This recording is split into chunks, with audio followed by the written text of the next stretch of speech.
Welcome to the Chamber Vibes podcast with your host, Brittany Timmons, the Greater Guthrie Chamber of Commerce CEO and President. In this podcast, you will hear from local guests who will discuss topics such as leadership, small business, and our vibrant community. You'll also hear success stories and tips from amazing local businesses, dive into important news, meet community leaders, and find out how you can get involved in our community. From the Second Banana Media Studios in beautiful and historic downtown Guthrie, America, here is Brittany Timmons.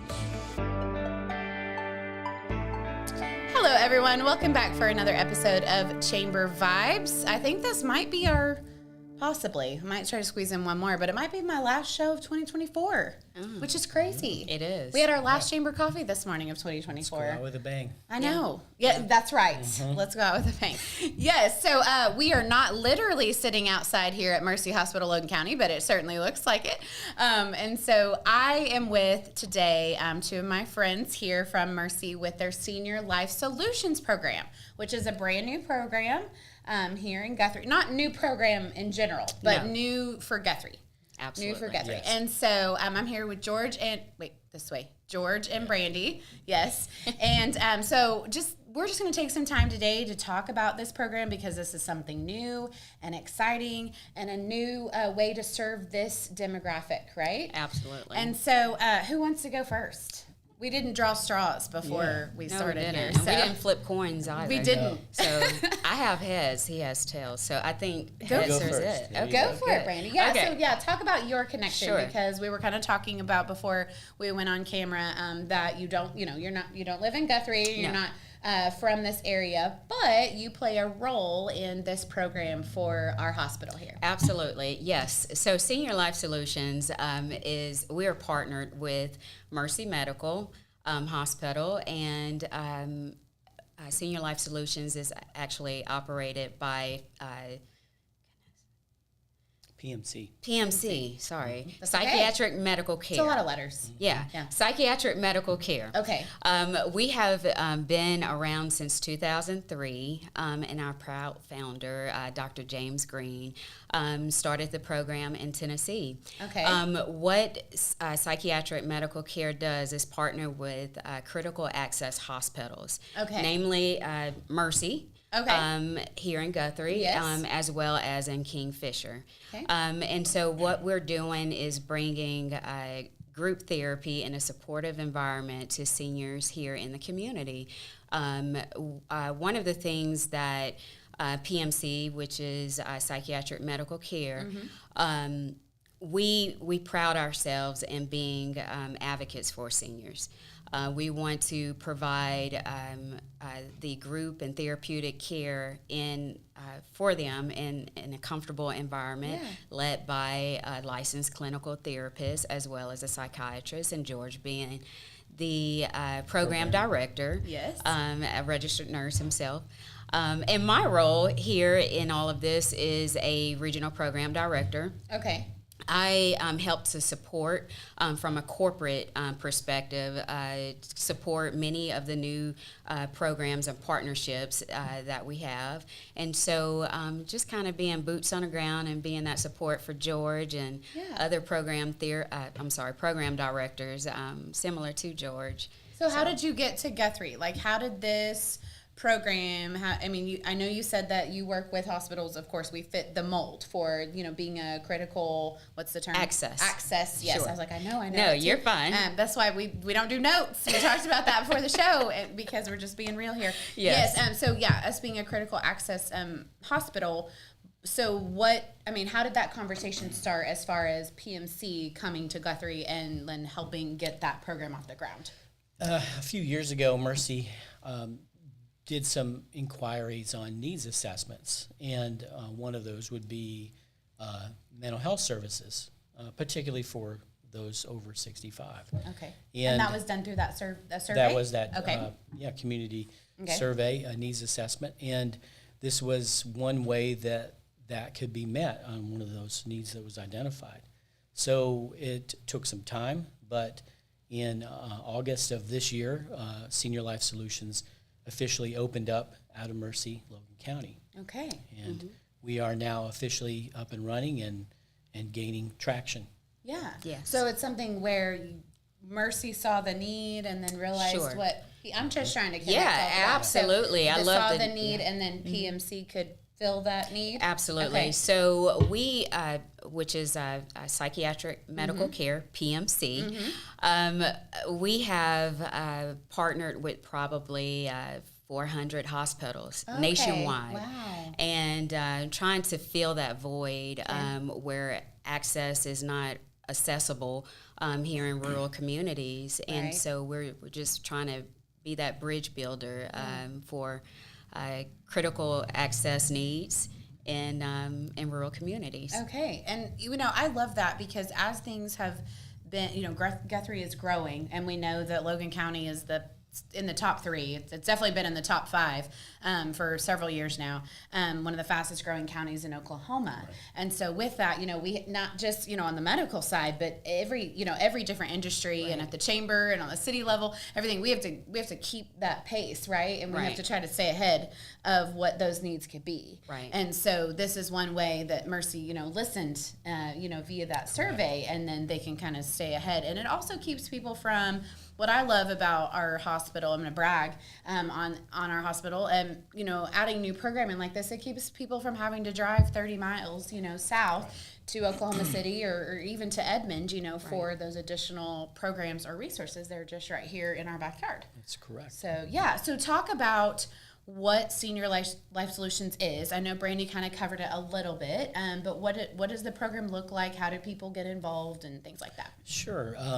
So we are geared as an intensive outpatient mental health therapy. So we do group therapies 3 times a week, and those can be titrated up or titrated down.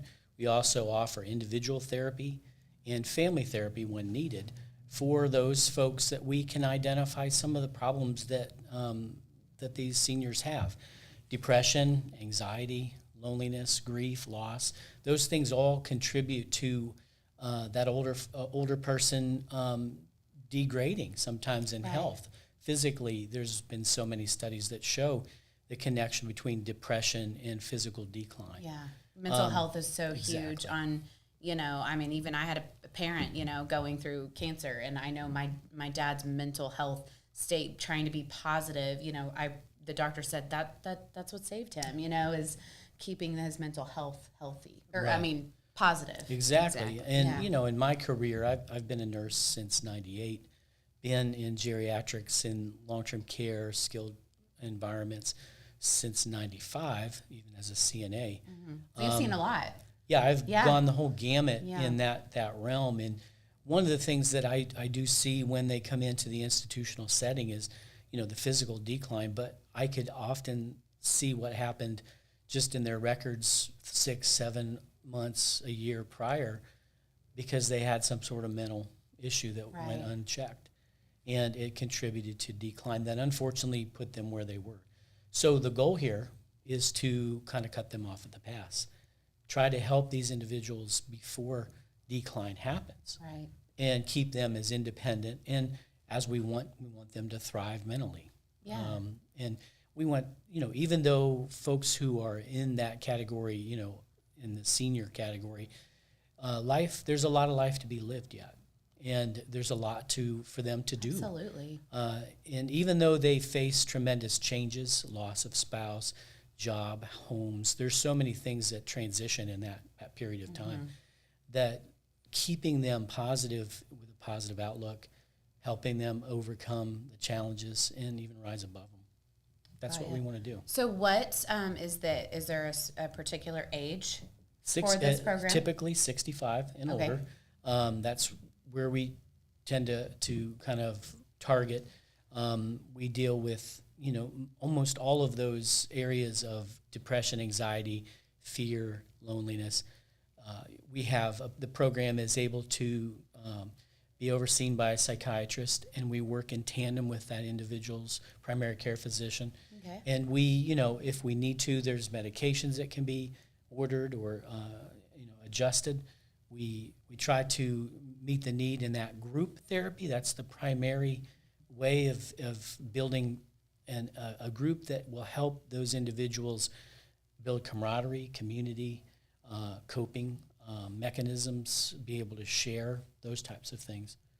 Nice. Brandy and I, we just had an opportunity to be in a kind of a small group setting. It wasn't officially a senior life solution therapy in the office, but I was presenting grief and loss for the holidays. And just in that group, the camaraderie that was built over the 45 minutes that we spoke about that topic was an incredible thing to see. And I think many seniors miss out on that opportunity because they might think they don't need it. There's a lot of stereotypes, a lot of stigma with mental health that we're trying to break through. And it's a normal thing to address those issues and to be able to talk about them. And that's kind of where we're at with this program, to reach those people who might have that type of thought. Yeah, that's amazing. And, you brought up the holidays specifically.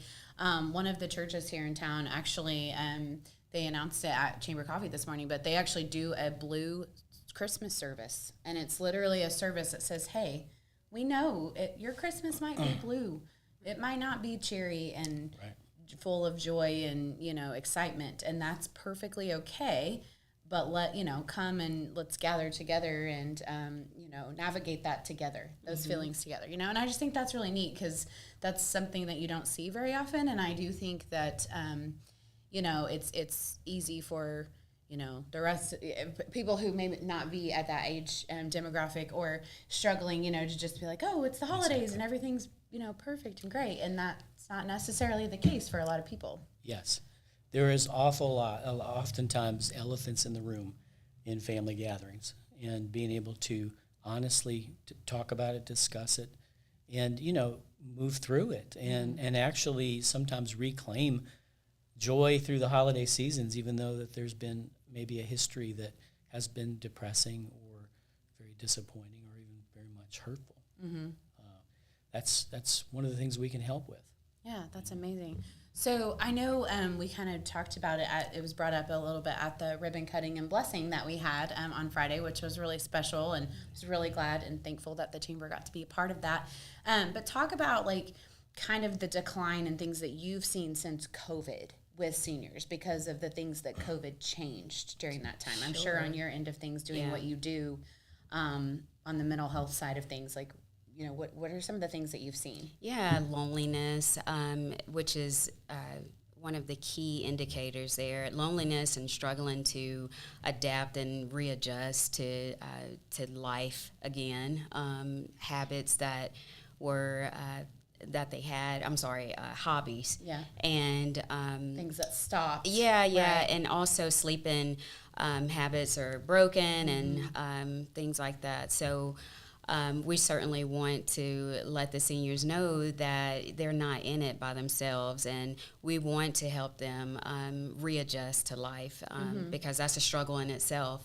Yeah. We've had a few patients that recently have gone through divorce, which is another situation in itself that brings about the loneliness, especially during the holidays, and just trying to get through it.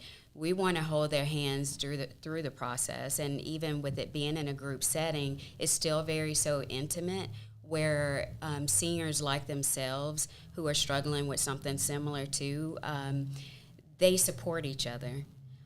They become friends through the program. That's awesome. Yeah. And so they feel comfortable in disclosing their struggles and trying to get back to what is considered sometimes their new norm. Right. Yeah.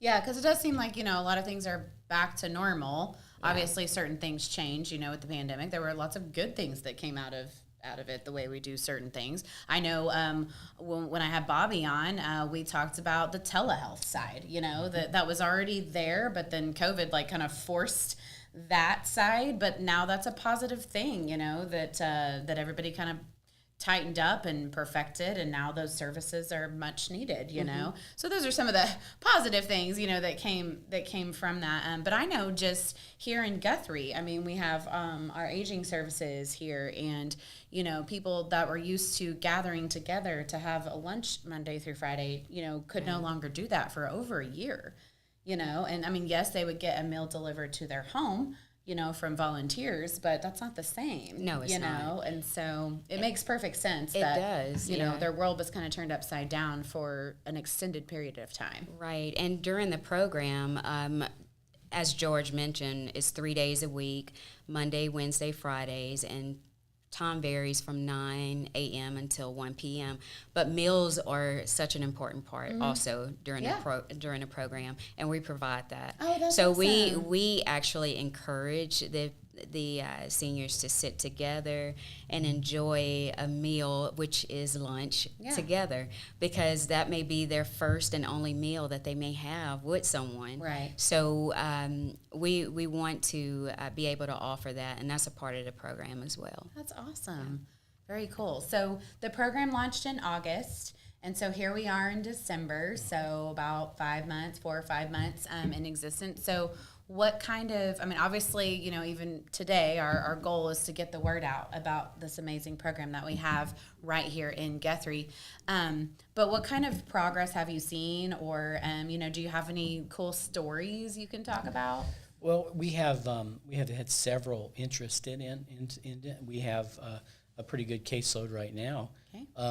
We're a success that I could tell you is that with starting one of the groups, because we're still trying to establish that 3 times a week, but when we have started a group, and one of the participants was like, you know, I didn't really realize it was this, and they were very much engaged and very happy that they took that step.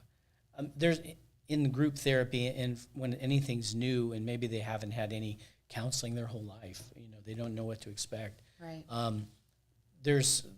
They come into that environment with a lot of question marks, sometimes some fear. And I think that once they engage and they see that this is a comfortable environment, it's secure, we maintain confidentiality, we help them, let them relax and open up. Which is sometimes so hard. It doesn't matter what your age is, you know? And you mentioned during COVID, you know, what did COVID do to us? Well, in the medical field, and I think just across society, it caused us to disengage in many ways. Yeah. Oh, yeah. Because we had to disengage for certain things. Yep. Now we're in this period of re-engaging and trying to have these folks re-engage.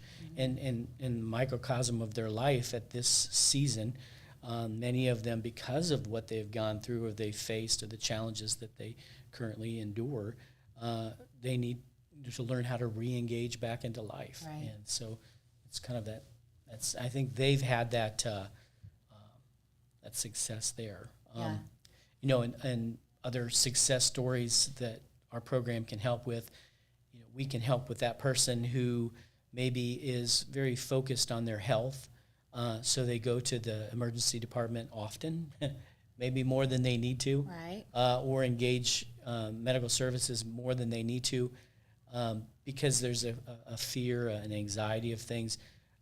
There was a program, we had a patient that engaged in that and was able to get into groups and drastically cut down to 0 visits to the ER over a whole year, because they were learning better coping strategies. Yeah. They were learning that their physical symptoms that they perceived as something was really wrong was not what they thought, and they could allow to do the proper channels of how to obtain medical care rather than go overboard with it, because those that worry tend to do that type of thing. Yeah, that makes complete sense. So, wow, really cool. So there's some good things happening, and we just want to continue that momentum and reach as many people as possible. Are there requirements as far as, you know, do they need to live in Logan County? You know, things like that? It's really going to be, there's no requirement for that. It's really based on location and ability to get to on site, because the intensive outpatient group therapies is that intensive, and it's 3 times a week. when we're up and running full steam. So it requires commitment. It requires that you get there. And so there would be some barriers that we would help. Sure. Anytime when we try to help work through those, whether it be transportation issues, we can help work with that. But generally, it's those that can get to the program that are generally able to walk themselves and have understanding enough to gain from a group therapy setting. We've had some from Edmond that have come. So it's just you take each person case by case and what they can and how can we augment them. That's great. Yeah. So there's not really restrictions as far as within 25 up to 50-mile radius of the hospital, since the outpatient therapy will be done there at Mercy. Yeah. So. It generally works out that way. Yes. But I look at a half-hour drive to our is a doable situation. So that type. And so is our hospital here in Guthrie, is it besides and also the one in Kingfisher, are we the two that's offering this right now? Yes, here in the area. Yeah. That's amazing. Yeah. We've been embraced, and Mercy Logan and Mercy and Kingfisher has been great to partner with psychiatric medical care. Yeah, that's amazing. Yeah. It's been it's been good, and it's going to get better, and we're really going to. I'm going to see a lot of success stories. Yeah. And that's someday exciting. come back on and say, "Oh, that's right. That's right. That's the goal. Yeah. Absolutely. Yeah. So, is there a certain period of time? I know it's probably very case by case, but do you say, okay, the hope is that in 3 months, 6 months, what does that look like that they kind of graduate? Sure. Or obviously, I'm sure if they have something come up, it's not that you wouldn't take them back in. But how does that work? You use the correct term, graduate, when they come off. That was good. Yeah. We do an evaluation. Psychiatrists will write an order if they're appropriate for the program, and we will write treatment plans and meet those goals. And it can go over 3 months, 6 months. It can go as long as a year sometimes in the program, whatever's if needed. we're meeting the needs and we're identifying what needs to be dealt with. And then ideally a standard admission to our program would then at some point require us to kind of titrate down those days that we do see them. So from 3 to 2 and then eventually 1, and then graduate from the program. And then we also follow up with that individual on a 90-day period. We have certain points that we'll check in with them, and then over that course, we'll continue to follow them yearly at the least, and have them come in for a get-together, a meal or something like that to visit with the staff and just kind of catch up. At any point that someone might need to return to the program, they certainly can. And we can just get that whole thing rolling again. Amazing. Is this something that can be billed through their insurance? Yeah, it is a Medicare. Okay. And traditional. Yeah, traditional. Okay. With a supplement, the supplement insurance will also help with that. Do you want to talk a little bit more about that? Sure. So going back to what George had mentioned about the insurance part being traditional Medicare, our psychiatrist is only in network with traditional Medicare. Okay. So they bill through that part of their insurance. But the patient can have secondary insurance, being a non-traditional Medicare insurance like a Blue Cross Blue Shield or Aetna. Okay, and those can kick in, yes, so to speak. Okay, yes. Okay, good absolutely. to know. Yeah, I thought that might be something that some people may ask. How the coverage works, or what the costs are involved. Things like that. Yeah, and even when George spoke about the basically the criteria to be admitted, we like to have the patients in charge or a part of their care in coordinating their goals. We ask them, what are you looking for to get out of the program? And they can determine if they're a good fit, and it works both ways. So we certainly want to be a resource for that patient. But they do have goals set themselves, and the psychiatrist talk about those during that initial assessment. Right. Awesome. So do you also work closely with their family members if Yes. they are involved or want to be or things like that? Absolutely. Yeah, we do try to encourage family counseling as well. And also going back to keeping their primary care provider in the know of what's going on as well, because some of the patients can refer themselves to the program. Right. So we certainly want to be a good steward of letting them know, them being the primary care provider, that a patient has pursued our program and has been interested, and so we provide progress notes to primary care providers from the start, the middle, to the end once they're discharged from the program. Good. Yeah, it's very, very much a team effort. It sounds like, yeah. It but is. As Continuity of care. As Brandy alluded, to come on the program does not take a physician order for it. Okay. It's a self-referral. It can be referred by family, friends, can be referred by physicians. Anybody or the person themselves can refer them to the program, and then I would do an intake on them. Sure. And see the appropriateness and of if we can benefit them. We kind of look at ourselves as not only senior like mental health services, but we're like senior advocates. So even if I can't help somebody, I'm going to build a list of resources that I'm going to try to get them to where they can get the help. Right. So if we're not, if we can't help them in some sort of way, then I will get them some information that will help them to which get is some great. help. Yeah. Awesome. Well, I mean, is there anything else we need to cover? I mean, I know that probably the website has a lot of good information on there.